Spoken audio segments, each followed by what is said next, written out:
Hello everyone, my name is Prashant and I welcome to all mentor academy. चलिए class 11 के math को बेहतरीन तरह से स्टार्ट किए हैं, जिसमें आज हम एग्जांपल 8 को डिस्कस करेंगे। और जितने भी स्टूडेंट हैं वो यदि 1 से 7 तक के एग्जांपल नहीं देखे हैं तो इस वीडियो लेक्चर के बाद आप तुरंत 1 बाय 1 करके सारे वीडियो लेक्चर कवर कीजिए, ताकि आगे के क्वेश्चन में आपको किसी भी प्रकार का प्रॉब्लम क्रिएट नहीं हो। चलिए क्वेश्चन 8 को डिस्कस करते हैं। एग्जांपल 8 को केयरफुली रीड कीजिए। Which of the following pair of sets are equal, justify your answer. यानी कह रहा है कि इस दो, देखिए आपको सवाल दिया हुआ है रोमन का 1 और 2 में, इसमें से आपको सिलेक्ट करना है कौन इक्वल सेट है या नहीं है। यदि इक्वल सेट है तो उसको रीजन भी आप दीजिए, किस तरह से समझेंगे कि ये इक्वल सेट है। चलिए डिस्कस करते हैं। पहले क्वेश्चन को देखिए, पहला क्वेश्चन को रीड कीजिए कि x the set of the letter in the alloy and b the set of letter in loyal. दो वर्ड आपको दिया हुआ है। इक्वल सेट के बारे में यदि आप जान लेंगे तो दो चीज होता है बाबू। यदि दो सेट है, ए और बी सेट है, तो उसके कार्डिनल नंबर जो होना चाहिए वह सेम होना चाहिए और एलिमेंट मैच करना चाहिए। एलिमेंट क्या होना चाहिए? एलिमेंट मैचिंग करना चाहिए। यानी दो आपको यहां से कंसेप्ट याद रखना पड़ेगा इक्वल सेट के लिए। पहला तो कार्डिनल नंबर आपका सेम होना चाहिए, दूसरा दोनों जो सेट होगा उसमें मौजूद एलिमेंट पूरा एज इट इज सेम होना चाहिए। चलिए यदि हम सॉल्यूशन फर्स्ट की बात करते हैं, पहले क्वेश्चन की सॉल्यूशन करते हैं, तो यहां पर एक्स जो सेट है बाबू, उसको यदि रोस्टर फॉर्म में लिखेंगे तो ए कोमा एल कोमा ओ कोमा वाई होगा, और जो रिपीट है लेटर उसको नहीं लिखेंगे। यानी ऑर्डर यहां मायने नहीं रखेगा और रिपीटेशन अलाउड नहीं है सेट्स में।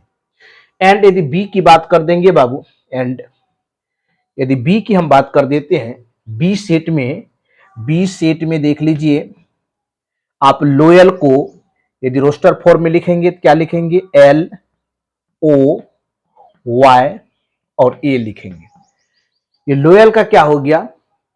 रोस्टर फॉर्म हो गया। इसमें एल दो बार है, ए की बार लिखेंगे, रिपीटेशन अलाउड नहीं है।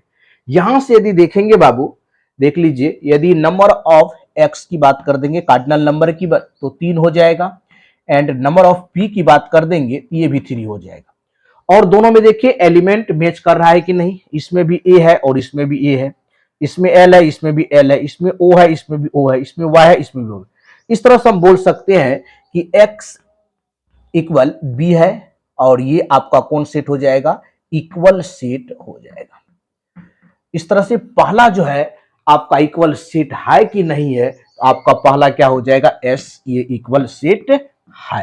कारण which of the following pair of sets are equal, कौन सेट आपका इक्वल है? तो पहले एक्स एंड बी आर क्या हो जाएगा? इक्वल सेट हो जाएगा। चलिए सेकेंड क्वेश्चन को डिस्कस करते हैं। सेकेंड क्वेश्चन को ध्यानपूर्वक देखिए। सेकेंड क्वेश्चन देख लीजिए, कह रहा है A equal to n such that n belongs to z and n square less equal to 4। ये आपको ए जो सेट दिया हुआ है, ये सेट बिल्डर फॉर्म में लिखा हुआ है।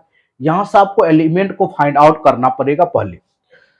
चलिए यदि सेट बी की बात कर देंगे तो x such that x belongs to r and x square minus 3x plus 2 बराबर 0। यदि ए सेट की बात कर देते हैं, ए सेट में कौन कौन एलिमेंट होगा बाबू?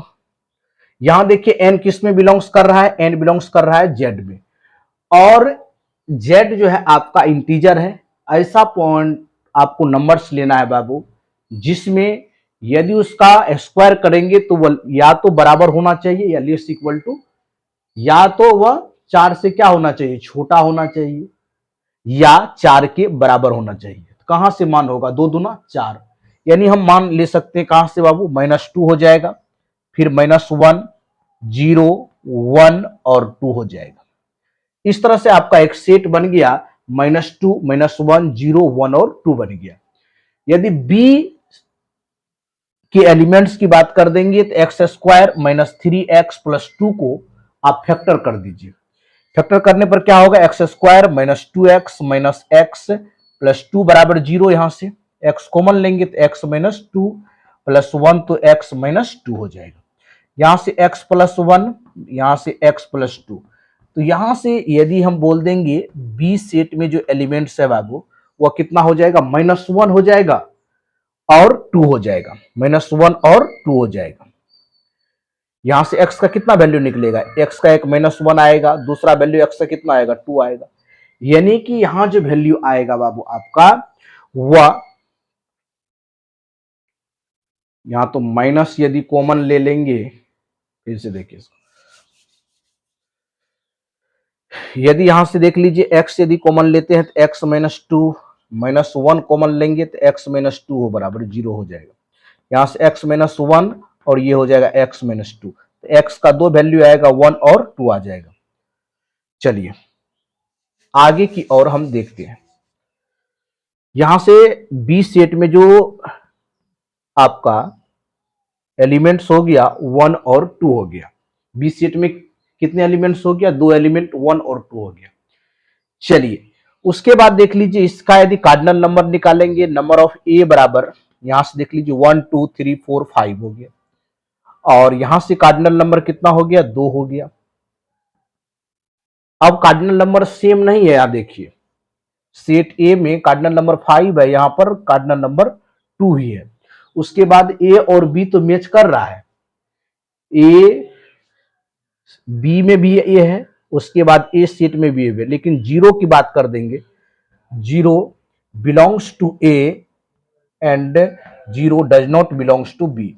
इसीलिए बोल सकते हैं so A and B are not equal set, A and B are not equal set हो जाएगा। ए और बी क्या है आपका, इक्वल सेट नहीं है। इस तरह से दोनों क्वेश्चन को बेहतरीन तरह से सॉल्व कर दिए हैं। वीडियो यदि आपको अच्छा लगे लाइक एंड शेयर जरूर करें। मिलते हैं नेक्स्ट वीडियो में, न्यू एनर्जी के साथ मिलेंगे। Thank you so much, all the best.